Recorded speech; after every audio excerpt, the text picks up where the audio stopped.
Hello student, this is Son Kumar, maths faculty of success coaching centre. ये हमारा branch है success coaching centre और इस ब्रांच में हम एसएससी की तैयारी, रेलवे की तैयारी, जेएसएससी की तैयारी, बैंक की तैयारी, डिफेंस की तैयारी करवाते हैं और साथ ही साथ में टेस्ट सीरीज की भी सुविधा उपलब्ध है। ये जो ब्रांच है वो रांची के साथ साथ मांडर में और बेडो में भी चलाई जाती है और ये नारायण मार्केट रांची में जो है स्थित है और तेतर टोली बेडो का है और यहाँ पे सोसोई आश्रम मांडर में स्थित है। और साथ ही साथ में एसएससी जीडी की अभी नई नई बैच चल रही है। हो सकता है कि कुछ दिन बाद हम लोग एसएससी से रिलेटेड ऑनलाइन क्लासेस लाएं, तो ये चलेगा। उसके बाद यहाँ पे लाइब्रेरी की फैसिलिटी भी दी गई है और भी सारी जानकारी के लिए आप इस कॉन्टैक्ट नंबर पे कॉल करके जानकारी ले सकते हो। तो चलिए स्टार्ट करते हैं मैथ्स से। यानी मैं मैथ्स के कुछ क्वेश्चंस लेके आया हूं जो कि 20 क्वेश्चंस हैं और ये जो 20 क्वेश्चंस हैं ऐसे क्वेश्चंस हैं जो प्रीवियस ईयर में पूछे जा चुके हैं और ऐसे क्वेश्चंस हैं जो एक बार नहीं बार बार रिपीटली पूछे जा चुके हैं। तो मैं आप लोगों को तरीका बताऊंगा ताकि उस तरीका को आप यूज करके इसका सॉल्यूशन कर सकते हैं। तो चलिए स्टार्ट करते हैं क्वेश्चन से। ये है हमारा क्वेश्चन नंबर पहला। 3, 5, 10 और x का औसत 5 है। 8, 12, 15 x और y का औसत 9 है। तो x और y क्रमशः मान क्या होगा, यानी x और y का क्या निकाला है, मान निकाला है। तो हम बोले 3, 5, 10 और x का औसत कितना है, 5 है। कितना है, 5 है। तो हम बोले ये औसत से कितना कम है, 2 कम है, ये तो 0 है। ये कितना ज्यादा है, 5 ज्यादा है। तो ये 5 ज्यादा है तो ये इसको कितना दे देगा, 2 दे देगा। तो बचेगा इसके पास कितना, 3। इसके पास कितना बचेगा, 3। तो इसको 3 बचेगा तो 3 है और इसको 5 बनाना है तो इसके पास कितना होना चाहिए, 2। कितना होना चाहिए, 2। यानी x का वैल्यू आ गया कितना, 2। x का वैल्यू आ गया 2। अब आगे है 8, 12, 15 x, यानी 8, 12, 15 x और y का औसत कितना है, 9 है। का औसत कितना है, 9 है। तो हम बोले औसत से ये 1 कम है, ये 3 ज्यादा है और ये 6 ज्यादा है और ये x कितना है, 2 है। हम लोग को पता है x का मान वैल्यू हम लोग निकाल चुके हैं। x बराबर कितना था, 2 था। तो ये कितना कम है, -7 कम है और y का वैल्यू पता करना है। तो हम बोले 7 और 1 8, -8 और 6 और 3 कितना, 9, यानी 1 ज्यादा है। 1 क्या है, ज्यादा है। तो ये 1 इसको चला जाएगा तो इसके पास खुद का कितना होना चाहिए, 8। इसके पास खुद का कितना होना चाहिए, 8, ताकि एवरेज कितना बन जाए, 9। यानी x बराबर 2 और y बराबर कितना होना चाहिए, 8। और ये इस क्वेश्चन का बिल्कुल सही उत्तर है। अगला क्वेश्चन है क्वेश्चन नंबर 2। 3 सेंटीमीटर आधार त्रिज्या और 4 सेंटीमीटर ऊंचाई के एक ठोस धातु बेलन को 2 सेंटीमीटर ऊंचाई और 1 सेंटीमीटर त्रिज्या वाले शंकु बनाने के लिए पिघलाया जाता है। निर्मित शंकुओं की संख्या कितनी है। यानी आपके पास एक बेलन है, उस बेलन को पिघलाकर आपको शंकु बनाने हैं और ये जो शंकु होंगे उनके कितने नंबर्स होंगे वो बताने हैं। तो हम बोले कि बेलन का आयतन जो होता है, वॉल्यूम, सिलेंडर का जो वॉल्यूम होता है वो होता है पाई r² h। और हम जानते हैं कि शंकु जो है, शंकु का आयतन होता है 1/3 पाई r² h। 1/3 पाई r² h। तो हम बोले पाई से पाई कैंसिल हो जाएगा, बाकी r²। तो इसका r कितना है, 3 सेंटीमीटर आधार त्रिज्या वाला, तो 3 तिया 9 और h कितना, 4। और ये हो गया 1/3। इसका r कितना था, 2 सेंटीमीटर ऊंचाई था और 1 सेंटीमीटर त्रिज्या था, यानी 1 गुना कितना, 2। तो चलिए देख लेते हैं कितना होगा। और यहाँ हो जाएगा n, क्यों, क्योंकि n टाइम होगा, हम लोग को शंकु का n टाइम चाहिए। तो ये हो जाएगा 2 एकम 2, 2 दूना 4 और 3 दूना 6, 9 छक 54, यानी n बराबर कितना, 54, यानी 54। n बराबर 54 इस क्वेश्चन का बिल्कुल सही उत्तर है, यानी का नंबर इसका बिल्कुल सही उत्तर होगा। अगला है 1000 की धनराशि के लिए 10% वार्षिक चक्रवृद्धि ब्याज दर पर 3 वर्षों में प्राप्त मिश्रधन क्या होगा यदि ब्याज वार्षिक रूप से चक्रवृद्धि हो। प्राप्त मिश्रधन क्या होगा, मिश्रधन पूछा है और ये जो इंटरेस्ट है वो कंपाउंड इंटरेस्ट है, यानी चक्रवृद्धि ब्याज है।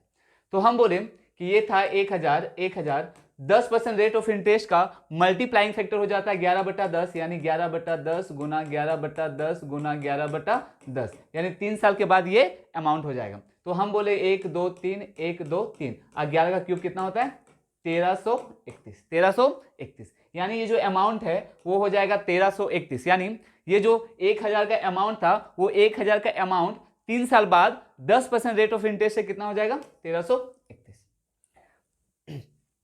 क्वेश्चन नंबर 4 हमारे पास है, एक बेईमान विक्रेता चावल को 24 रुपए प्रति किलोग्राम पर बेचता है जिसे उसने 20 रुपए प्रति किलोग्राम पर खरीदा है और वह 1 किलोग्राम के बजाय 800 ग्राम देता है, उसका वास्तविक लाभ प्रतिशत क्या है।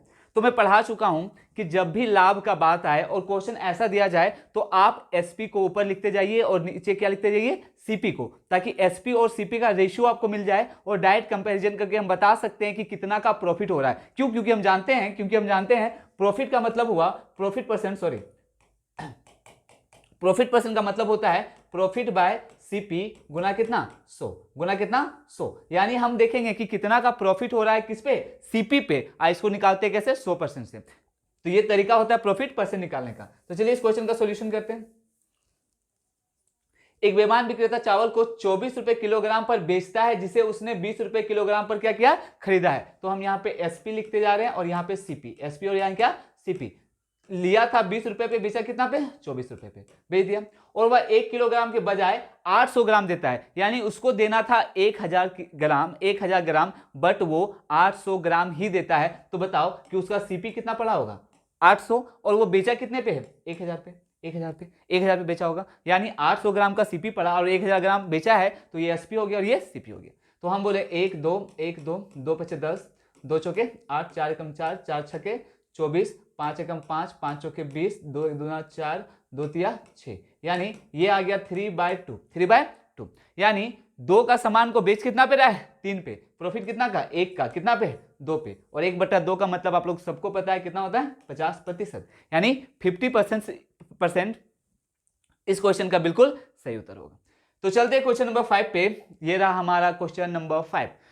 तो आप लोग बताइएगा, अगर देखिए, अगर मैं एक चीज बताना चाह रहा था कि मैं कुछ टॉपिक्स लाने वाला था यूट्यूब पे, कि अगर आप लोगों को किसी भी टॉपिक से रिलेटेड अगर यूट्यूब में पढ़ना हो या कोई तरीका सीखना हो कि कैसे चीज़ों को यूटिलाइज करें, मतलब कहने का मतलब है कैसे समय बचाए एग्जाम में, क्योंकि सबसे ज़्यादा जरूरी है कि समय बचाना, क्योंकि एग्जाम में मेन चीज़ है टाइम बचा के क्वेश्चन अटेम्प्ट करना, क्योंकि टाइम ही फैक्टर करता है। आपको 1 घंटे में यानी 60 मिनट पे आपको 80 क्वेश्चन टच करने होते हैं जीडी में, जिसमें मैथ का टाइम और रीजनिंग का टाइम बहुत ही ज़्यादा लेता है, क्योंकि ये टाइम कंज्यूमिंग होते हैं। तो मैं बोल रहा हूं कि अगर आपको किसी भी टॉपिक में प्रॉब्लम है तो आप कमेंट कर सकते हो, बता सकते हो कि इस टॉपिक में प्रॉब्लम है, मैं उसका सेशन लाऊंगा और तरीका, हर एक क्वेश्चन को मैं 15 से 20 सेकंड में मतलब सॉल्व करने का तरीका बताऊंगा कि 15 से 20 सेकंड में कैसे सॉल्व किए जाते हैं। मैं खुद ही सीजीएल का काफी बार एग्जाम दे चुका हूं, मुझे पता है कि क्या आइडिया है और क्या होता है। तो मैं बस इतना बता रहा हूं कि टाइम कैसे बचाएंगे और कैसे क्वेश्चन को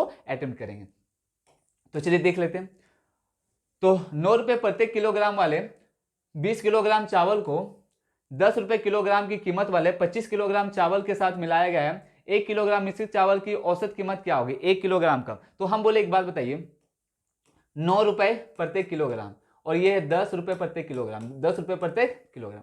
9 रुपए वाला का कितना लेता है 20 केजी, और 10 वाला का कितना लिया जाता है, 10 रुपए किलोग्राम वाला 25 केजी, कितना केजी 25 केजी। तो पूछा है 1 किलोग्राम मिश्रित चावल की औसत कीमत क्या होगी, औसत कीमत क्या होगी। तो हम बोले कि अगर ये 9 रुपए है, ये 10 रुपए है, एक को बेचा जा रहा है 9 रुपए पे, एक को बेचा जा रहा है 10 रुपए पे। 9 रुपए पे जो बेचा जा रहा है उसका टोटल कितना है 20 केजी, 10 रुपए पे बेचा जा रहा है उसका टोटल कितना है 25 केजी। तो हम बोले कि हम मान लेते हैं औसत ही 9 है, औसत ही कितना है 9 है, यानी 9 रुपए पर केजी ही औसत मान लेते, तो इसको लिख सकते हैं 9 + 1, 9 प्लस क्या 1, यानी 9 रुपए औसत तो मान लिए, 9 रुपए औसत तो मान लिए। लेकिन ये जो एक है कितना केजी का है 25 केजी का, यानी 25 केजी, 25 को 1 से गुना करेंगे तो 25 हो गया, और ये बटेगा किस पे, तो 25 और 20 कितना 45 पे, कितना पे 45 पे। तो हम बोले 5 × 5 = 25, 5 × 9 = 45, यानी 9 + 0.9 × 5 = 45, 9 × 5 = 45, यानी 9.5% होने वाला है, और रुपए 9.5 रुपए, 9.5 क्या आएगा रुपए, तो 9.5 क्या आएगा रुपए, 9.5 रुपए एवरेज हो जाएगा, यानी का नंबर इस क्वेश्चन का सही उत्तर है। तो आगे चलते हैं। 1750 के 20% के 10% का मान क्या होगा। तो तो क्वेश्चन इजी है। तो 1750 का 20% यानी 1/5 और 10% मतलब 1 कितना 10, 1 0 1 0, 5 एकम 5, 5 तिया 15, 2 5 × 5 = 25, यानी 35, यानी खा नंबर इस क्वेश्चन का बिल्कुल सही उत्तर है। अगला क्वेश्चन है 2.16, 2.44 और 3.36 का सबसे बड़ा उभयनिष्ठ भाजक यानी महत्तम समावर्तक क्या है। तो मैं पढ़ा चुका हूं कि महत्तम समावर्तक अगर आपको निकालना है एक फ्रैक्शन नंबर का या फिर एक डेसिमल नंबर का, तो आप क्या कीजिएगा कि सबसे पहले जो नंबर है उसका एचसीएफ निकाल लीजिए। डेसिमल भूल जाइए, डेसिमल भूल जाइए। तो हम बोले 216, 244, 336 का अगर एचसीएफ निकाला जाए तो ये कितना आ रहा है, 4 आ रहा है। कितना आ रहा है, 4 आ रहा है। तो हम बोले ये 4 आ रहा है। अगर एचसीएफ निकाल दिए, अब ये जो नंबर है सबसे ज्यादा वाला डेसिमल किस पे है, तो 2 पे, 2 के बाद, देखिए 2 के बाद, 2 के बाद, 2 के बाद, तो यहाँ पे 2 जीरो चिपक जाएगा, यानी ये हो जाएगा 0.04। 0.04 कहने का मतलब है ये नंबर।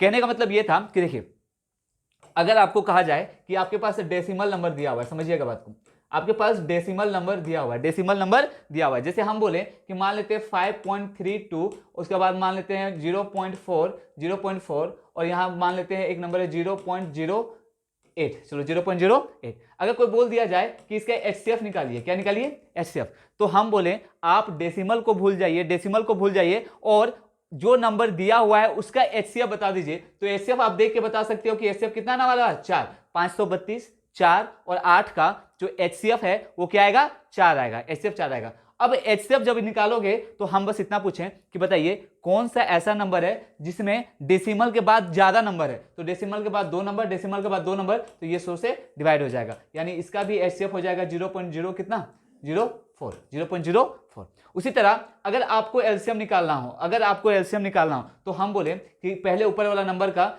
एलसीएम निकाल दीजिए, और उसके बाद यहां देखना है कि डेसिमल के बाद सबसे कम डेसिमल किसका है, डेसिमल के बाद सबसे कम नंबर किसका है। तो डेसिमल के बाद 2, डेसिमल के बाद एक डिजिट, डेसिमल के बाद 2 डिजिट, तो डेसिमल के बाद जिसमें एक डिजिट है क्योंकि सबसे छोटा है तो यहां 10 से क्या हो जाएगा, डिवाइड हो जाएगा, यही हो जाता है इसका एलसीएम। यानी डेसिमल का एलसीएम और एचसीएफ निकालना बहुत ही इजी तरीका है, आप इसी को फ्रैक्शन में भी कन्वर्ट करके बना सकते हैं। तो इसका आंसर हो गया 0.04, बिल्कुल सही उत्तर है। आगे चलते हैं। एक नाव स्थिर जल में 10 किलोमीटर प्रति घंटा की चाल से चल सकती है। यदि धारा की चाल 2 किलोमीटर प्रति घंटा है तो धारा की दिशा में 72 किलोमीटर जाने में नाव द्वारा लिया गया समय ज्ञात करें। तो ये भी रिलेटिव स्पीड है। बोट और स्टीम बेसिकली रिलेटिव स्पीड पे ही बेस्ड है, रिलेटिव स्पीड पे ही क्या है, बेस्ड है। हम बोले कि मान लीजिए एक धारा है, धारा कहने का मतलब स्टीम है, और एक बोट है, एक क्या है, बोट है, बोट मतलब नाव है, बोट है और स्टीम है यानी धारा है। अगर बोट और स्टीम एक ही डायरेक्शन में चल रहे हो तो इसका रिलेटिव स्पीड मान लेते हैं इसका x है और इसका कितना है, y है, तो इसका रिलेटिव स्पीड हो जाता है x माइनस वाई। जब दो चीजें एक ही डायरेक्शन में बह रही हो तो सॉरी x प्लस वाई, इसमें x प्लस वाई हो जाता है, तो इसका रिलेटिव स्पीड जो है x प्लस वाई हो जाता है। क्यों, समझिए, हम बोले अगर आप एक पत्ता को रख दो और पानी की दिशा यूं बह रही है, ऐसे बह रही है, तो क्या वो पत्ता वहां खड़ा रहेगा कि पानी की दिशा में बहेगा ना। यानी उस पत्ता का खुद का वेलोसिटी, खुद का स्पीड नहीं था, लेकिन धारा की स्पीड की वजह से उस पत्ता का, उस लीफ का स्पीड आ चुका है। क्यों, क्योंकि धारा बह रही थी। इसीलिए हम बोले कि अगर किसी चीज का स्पीड दिया हुआ है और धारा की दिशा भी, धारा का दिशा यानी धारा का स्पीड भी दिया हुआ है, तो इस केस में relative speed x plus Y हो जाता है, यानी जुड़ जाता है, यानी वो स्पीड को क्या कर देगा, बढ़ा देगा। आप प्रैक्टिकल भी किए होगे कि आप कभी स्विमिंग करने के लिए गए होगे, हो सकता है नदी में, रिवर में गए होगे, तो आप क्या हुआ कि जब आप धारा की दिशा में जाते हो तो आप देखते हो कि आपको ज्यादा पावर नहीं लगाना पड़ता, वो पानी के बहा के ले जाता है आपको। लेकिन अगर आपको उल्टा साइड जाना है, यानी पानी ऐसे जा रहा है और आपको आना उल्टा साइड पे, तो आप देखोगे कि आपको ज्यादा एफर्ट लगाना पड़ता है। तो हम बोले कि यहां relative speed x plus Y हो जाएगा, और अगर ये स्टीम ऐसे चल रहा है और बोट ऐसे जा रहा है, तो यहां पे x माइनस वाई हो जाता है रिलेटिव स्पीड क्या हो जाता है, x माइनस वाई। आप इसका स्क्रीनशॉट ले लीजिएगा, बाकी हम फिर से बता रहे हैं ताकि क्वेश्चन पे चल सके।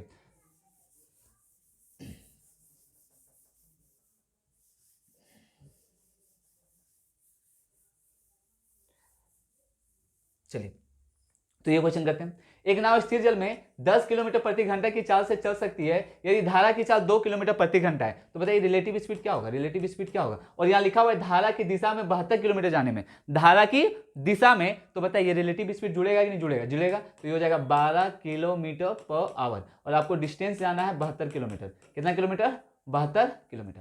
तो हम जानते हैं टाइम बराबर होता है, टाइम बराबर होता है डिस्टेंस बटा क्या, स्पीड। तो ये हो गया 72/12 यानी 12 छक 72 यानी 6 घंटा, 6 घंटा यानी का नंबर इस क्वेश्चन का बिल्कुल सही उत्तर होगा। मैं फिर से कह रहा हूं, अगर आपको किसी भी चैप्टर से रिलेटेड डाउट्स हैं तो आप पूछ सकते हो, क्वेश्चन भी भेज सकते हो इस ग्रुप के कमेंट सेशन पे, ताकि मैं क्वेश्चन देख सकूं और इसका सोल्यूशन करवा सकूं। हाँ, एक चीज कंफर्म है कि हर क्वेश्चन का सोल्यूशन में बस 15 सेकंड और 17 सेकंड वाला रहेगा, मतलब हर क्वेश्चन को आप 30 सेकंड के अंदर बना सकते हो, ये मेरा गारंटी है। आप ट्राई करना, भेज के आगे चलते हैं। एक डीलर अपनी वस्तुओं को क्रय मूल्य पर बेचने का खुलेआम दावा करता है, लेकिन वह 1 किलोग्राम वाले बाट के स्थान पर 735 बाट वाला गलत बाट को व्यवहार में लाता है। डीलर का लाभ प्रतिशत क्या है, तो अभी मैंने जस्ट थोड़ा देर पहले बताया था कि उसको लगा होगा 735, लेकिन वो बेचना कितना चाह रहा था, 1000। कितना, 1000। एक डीलर अपनी वस्तुओं को क्रय मूल्य पर बेचने का खुलेआम का दावा करता है, लेकिन वह 1 किलोग्राम का मतलब 1735 ग्राम को बेच रहा है। तो हम बोले 735 बटा कितना हो जाएगा, 1000 हो जाएगा, 1000 हो जाएगा। तो हम बोले कितना प्रॉफिट पे बेच रहा है, तो आप कह सकते हो 35 5 40 60 265 बटा कितना 735, और 2 जीरो चिपक जाएगा, 2 जीरो चिपक जाएगा। तो हम बोले कि ये 700 है और ये हो गया कितना 2600, 7 तिया 21 7 चौके 28 यानी 3 में चल जाएगा, तो 3 बार में चल जाएगा। तो 5 तिया 15, 3 तिया 9 1 10, 7 तिया 21 और 1 22, 2205, और ये कितना था 2650। तो ये हो गया कितना 45, और ये हो गया 4, कितना हो गया 4, और ये 1 जीरो उतर जाएगा, तो ये कितना बार में चल जाएगा 7 8 7 9 और 7 5 35, 7 6 42, 7 6 42 यानी 36 पॉइंट समथिंग आएगा, 36 पॉइंट समथिंग यहीं पे खा नंबर पे है, तो इसका उत्तर हो जाएगा खा नंबर इसका बिल्कुल सही उत्तर है।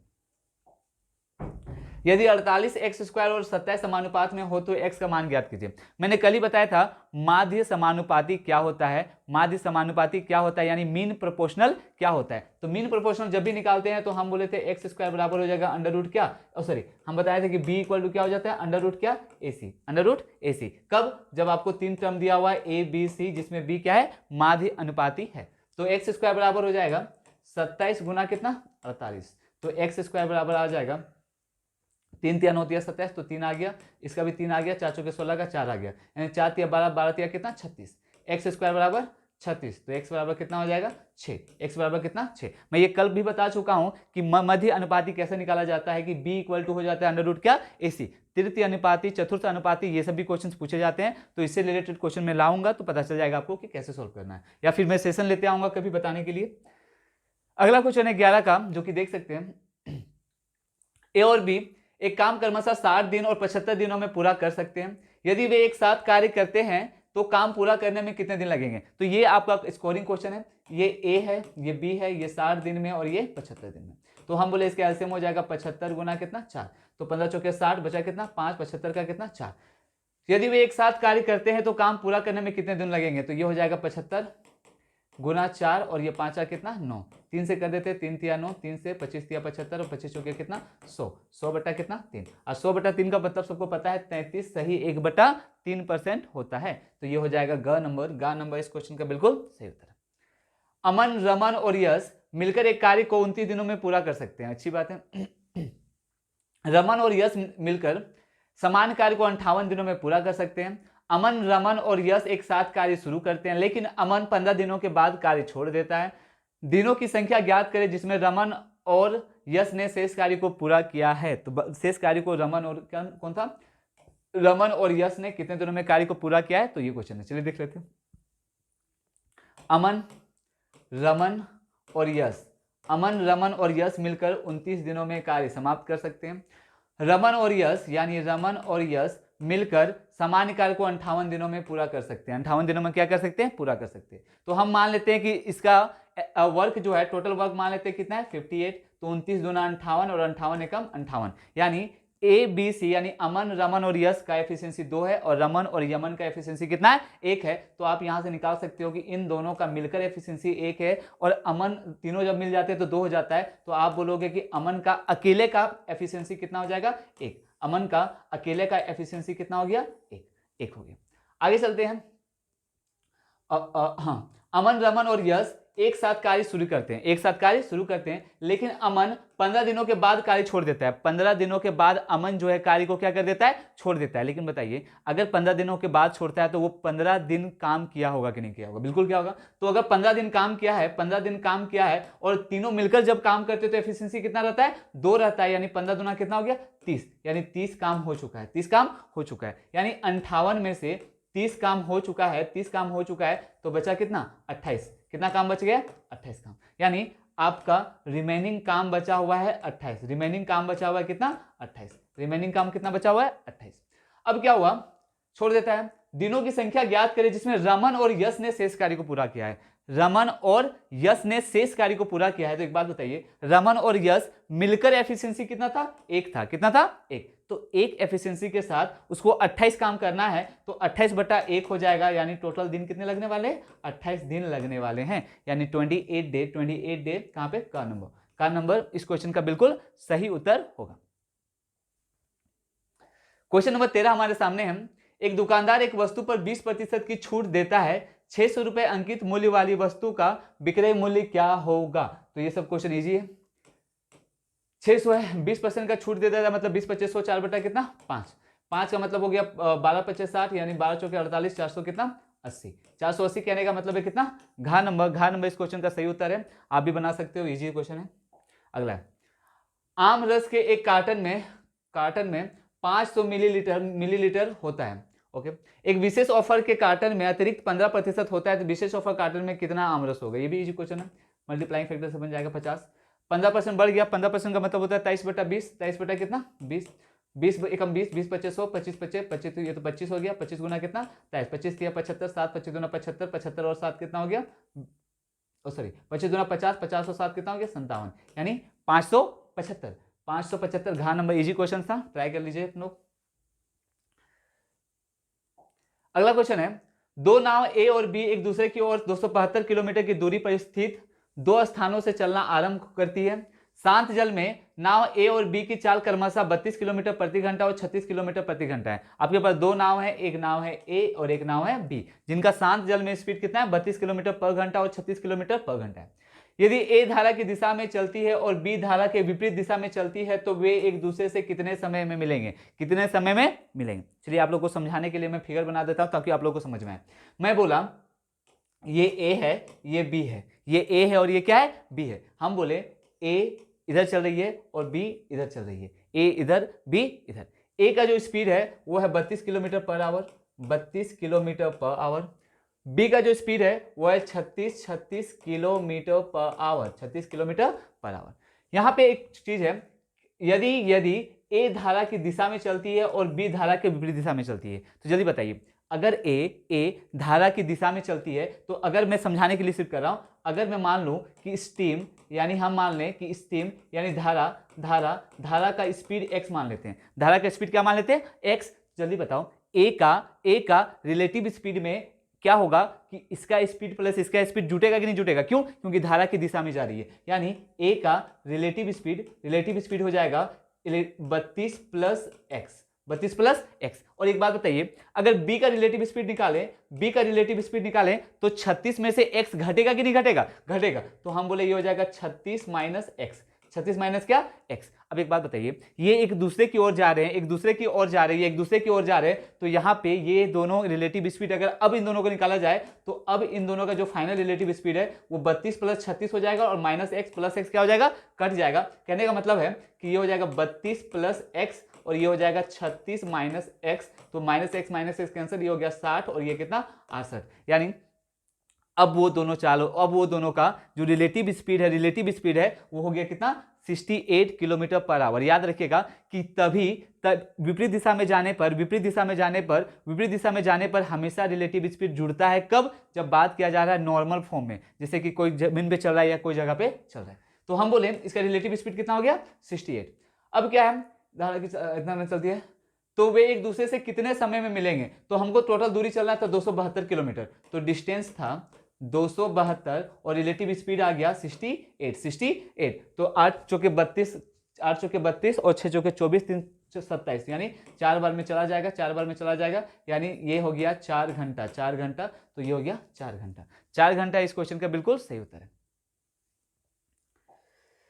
किसी वस्तु का सूची मूल्य निर्धारित कीजिए यदि उस वस्तु का 10% की छूट पर 100 रुपए होती है। यानी कोई इंसान अगर 10% का छूट देता है तो वो कितना का बराबर होता है? 100 का। तो आप ही बताइए, अगर 10% का छूट 100 के बराबर है, 100 का बराबर है, तो 100% का छूट कितना का बराबर होगा? तो आप बोलोगे 1000 का, यानी 100% ही तो होता है वैल्यू। तो हम बोले इसका आंसर क्या हो जाएगा? घ नंबर इस क्वेश्चन का बिल्कुल सही उत्तर है। आगे है, 3 वर्षों में 75,000 रुपए का वार्षिक चक्रवृद्धि आधार पर गणना करने पर चक्रवृद्धि ब्याज कितना होगा यदि ब्याज दर पहले वर्ष 5% और दूसरे वर्ष 6% और तीसरे वर्ष क्या थी? 8%। तो यहाँ पे क्वेश्चन समझिएगा, यहाँ पे चक्रवृद्धि ब्याज है, लेकिन इस बार हर एक साल का खुद का रेट ऑफ इंटरेस्ट है। पहला साल 5%, दूसरा साल 6% और तीसरा साल कितना है? 8%। यानी आप यहाँ पे सक्सेसिव लगा सकते हो और सक्सेसिव मल्टीप्लाइंग फैक्टर से इस क्वेश्चन को सॉल्व कर सकते हो। क्लास में करवाया भी जा चुका है। तो ये हो गया 75,000। 5% का मतलब होता है 5 21 बटा कितना? 20। 6% का मतलब होता है 53 बटा 50 और 8% का मतलब होता है 27 बटा कितना? 25। 27 बटा 25। तो हम बोले कि चलो 0 0 काटते हैं, 2 0 2 0, 5 दूना 10, 3 0 कर गया, 25 से कम 25, 25 दिया कितना? 75, 25 दिया 75।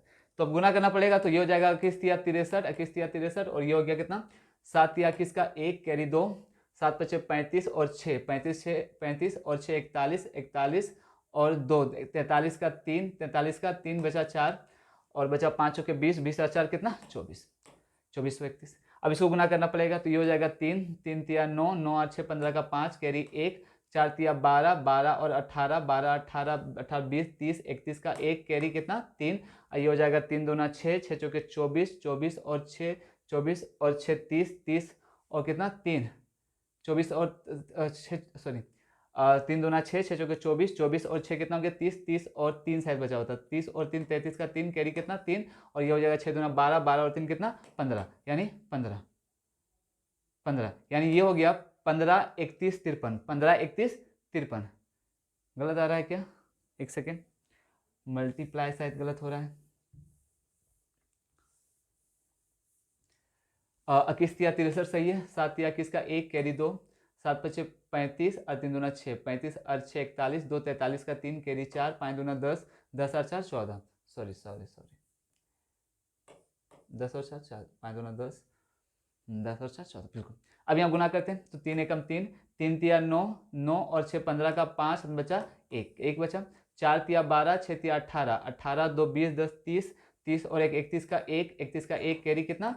3। तो 3 एकम 3 8 6 चौके 24 24 और 3 27 27 और 27 और 3 30 30 का 0 कैरी कितना? 3 6 एकम 6 3 कितना? 9, यानी ये हो गया कितना?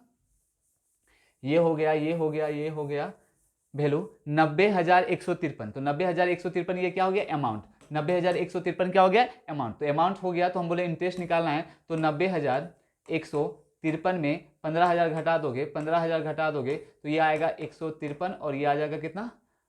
और 75,000 घटा दोगे तो ये आ जाएगा 15, यानी 15,153 15,153 15,153 का नंबर इस क्वेश्चन का बिल्कुल सही उत्तर होगा। थोड़ा सा कैलकुलेटिव था, कोई बात नहीं, कर लीजिएगा। हाँ, यहाँ पे डिजिटल सम भी लगा सकते थे, इस पे डिजिटल सम भी लगा सकते थे, आई थिंक यूनिटी मेथड भी लगा सकते थे, डायरेक्ट पता चल जाता। 3 एकम 3 आएगा, लास्ट डिजिट 3 आएगा, तो 3 यहाँ पे एक ही पे था, तो आंसर डायरेक्ट भी कर सकते थे। कोई जरूरी नहीं है कि सॉल्यूशन ही किया जाए, बट मैंने कैलकुलेशन करके बता दिया है, तो 3 एकम 3 यानी आंसर क्या होता? का नंबर। आगे है, राकेश को 10 सेंटीमीटर ऊंचाई और 10 सेंटीमीटर त्रिज्या वाले एक बेलनाकार कंटेनर को 5 सेंटीमीटर त्रिज्या के एक अर्धगोलाकार कटोरे से पानी भरना है। टैंक को पूरी तरह से पानी भरने के लिए उसे अर्धगोलाकार कटोरे से बेलनाकार कंटेनर में कितनी बार पानी डालनी चाहिए? तो एक बेलन है, उसमें हमको अर्धगोला से पानी डालना है, कब तक? जब तक वह भर ना जाए। तो पूछा है कितनी बार डालनी पड़ेगी, तो हम वॉल्यूम को क्या कर देंगे? इक्वेट कर देंगे। तो हम बोले कि क्या था, कैसा था? बेलनाकार। बेलन का वॉल्यूम होता है पाई आर स्क्वायर एच, और ये अर्धगोलाकार है, तो अर्धगोलाकार का होता है 2/3 पाई आर क्या क्यूब। पाई से पाई तो कैंसिल हो ही जाएगा, उसका आर है राकेश को 10 सेंटीमीटर ऊंचाई और 10 सेंटीमीटर त्रिज्या, यानी 10 गुना 10 गुना 10, और ये हो जाएगा 2/3 आर क्यूब। यहाँ पे एन भी लिख दीजिए क्योंकि एन टाइम्स करेंगे। इसका आर था अर्धगोले कंटेनर से पानी भरना है, कंटेनर में लगा कंटेनर को 5 सेंटीमीटर त्रिज्या वाला, तो 5 सेंटीमीटर है तो यानी 5 गुना कितना 5, और ये एन टाइम्स, तो 5 5 5 और ये 2 दूना 4 दूना 8, 2 एकम 2, 2 चौके 8, 4 तिया कितना 12, यानी एन बराबर कितना आ जाएगा 12। एन बराबर 12 का मतलब खा नंबर इस क्वेश्चन का बिल्कुल सही उत्तर होगा। सिंप्लीफिकेशन है तो देख लेते हैं सिंप्लीफिकेशन। 3 यहाँ पे कैलकुलेशन, तो 3 2 5, 5/6 ये हो गया 5/6, 4 एकम 4, 5/4 यानी 5/4 माइनस कितना 3 2 5/6। अगर इसको सॉल्व किया जाए तो ये हो जाएगा 6 चौके 24, 4 छक 6 पचे 30, 30 माइनस 6 चौके 5 चौके 20, कितना 20, सही है। 4 एकम 4, एक 5/4 और ये हो गया 3 2 5/6, सही है। तो 6 चौके 12 भी आ जाता लेकिन 24 कोई बात नहीं, तो ये हो जाएगा 10 बटा कितना 24, यानी 5/12, 5 कितना 12, 5/12, 5/12। अब यहाँ पे हम लोग ऐड करेंगे किससे 7/5 से, एक सेकंड सॉरी पहले डिवाइड करेंगे तो ये आ गया 5/12, 5 कितना 12, फिर से लिख देते हैं 5/12। अब वो डिवाइड हो जाएगा तो 3 दूना 6, 6 और 1 कितना 7, तो ये हो जाएगा 7/2 और ये रेशो पलट जाएगा तो ये हो जाएगा कितना 12/5, 2 एकम 2, 2 छक 12, यानी 6 7 42, 42/5। अब इस 7/5 से ऐड कर दोगे 7/5 से, तो बेस चूंकि सेम है तो ये हो जाएगा 49 कितना 5, यानी 49/5 मतलब 9 5 45, 4 49, तो ये हो जाएगा 9 4/5, 9 4/5। दो संख्याएं 2:3 के अनुपात में यदि प्रत्येक संख्या में से 7 घटाया जाता है तो नई संख्याएं 7:11 के अनुपात में होती है, तो छोटी संख्या कौन सी है? ये तरीका मैं क्लास में बहुत बार करवा चुका हूँ। 2 3 है, ये कितना हो जा रहा है 7:11, तो यह ये कब जब 7 घटाया जाए दोनों में, तो क्रॉस मल्टीप्लाई कर दीजिए, 11 दूना 22, 7 तिया 21, यानी 1 का मान हो जाएगा, यहाँ 4 का गैप है, 7 चौके कितना 28। अगर 1 का मान 28 है तो पूछा है छोटी संख्या क्या होगी, छोटी संख्या क्या है 2, 28 दूना कितना 56, यानी घ नंबर इस क्वेश्चन का सही उत्तर होगा। ये क्वेश्चन आप लोगों को कराया जा चुका है। तो फिर से मैं कह रहा हूं कि अगर आपको मैथ्स के कुछ ऐसे सॉल्यूशन देखने हैं जो क्वेश्चंस हर क्वेश्चंस को आप 30 सेकंड में सॉल्व कर सकते हो या 40 सेकंड में सॉल्व कर सकते हो, तो फिर से कह रहा हूं कि आप हमारे चैनल से बने रहिए ताकि इस तरह के सॉल्यूशन मिलते रहें। और ये सारे के सारे क्वेश्चंस पूछे जा चुके हैं प्रीवियस ईयर में, तो ट्राई कीजिएगा क्वेश्चन बनाने का। थैंक यू, मिलते हैं अगले सेशन पे।